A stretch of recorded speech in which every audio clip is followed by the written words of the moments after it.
Mainit na balita, niyanig ng magnitude 7.5 na lindol ang Davao Oriental pasado alas 9 ng umaga kanina. Ayon sa PHIVOX, naitala ang epicenter ng lindol 44 na kilometro timog silangan ng bayan ng Manay. Asahan daw ang posibleng pinsala at aftershocks. May itinaas din na babala ng tsunami ang PHIVOX para sa mga nakatira malapit sa dagat. Agad nga pong naglabas ang PHIVOX ng tsunami warning kasunod ng magnitude 7.5 na lindol sa Davao Oriental.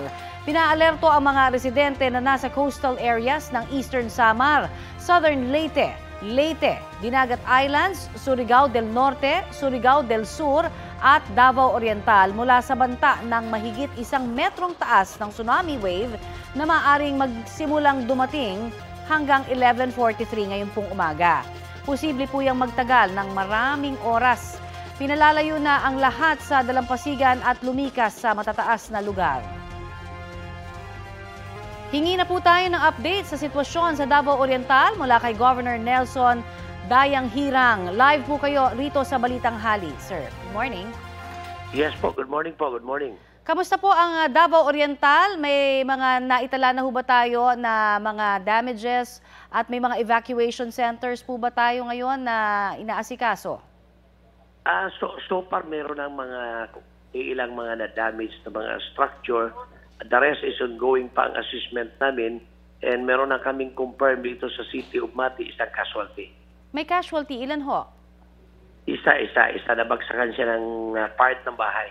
I see. At yung communication po natin, okay pa ba? Yung ating pong mga pantalan, yung ating pong airports? Okay, so far okay pa po. How about yung ating pong kuryente, linya ng kuryente at water so supply? So far may mga part kami na may mga landslide na, may mga part kami wala ng ilaw. No? So ongoing pa rin ang assessment po namin until now. Okay, Governor, ano po yung mga lugar na kasalukuyan po na abala po kayo, lalong-lalo na dun sa area siguro, kasi may mga pinapakita tayong video na mga nasa eskwelahan na mga bata. Ano ho ang sitwasyon ngayon?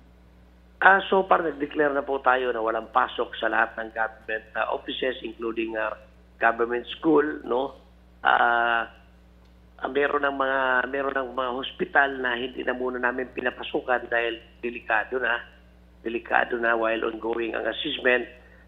Evacuate muna namin yung mga pasyente. May mga ibang structure na may mga damage na patuloy pa rin ang assessment namin.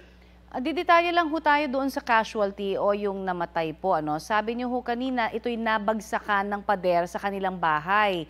Yes po. Saang lugar nga ho po mula ito? Sa Mati City. Ay identified na ba kung ito ho ba ay babae, lalaki, ano ho ang ilang taon na ito? So far hindi ko pa na-identified pero may edad na po. Opo, yung po bang Gov, yung inyong mga struktura, sabi nyo, marami ho ang na-damage. May mga ospital ho ba na na-damage din? Kamusta ho yung mga nandoon na mga pasyente? Dati pa, syempre, kailangan po bang ilabas din sila, no? Para sa kanilang safety? Meron tayo so far, may damage na malaki ang probinsya, district hospital sa municipality of Panay. I-evacuate na muna lahat ng pasyente. No, while ongoing ang assessment, kasi hindi na muna pwedeng gamitin talaga yung hospital. I see. Pero yung mga dumarating ho, ngayon, marami-rami ho bang dumarating? May mga nasugatan ho ba na idinala ho sa mga ospital? Marami-rami na rin po.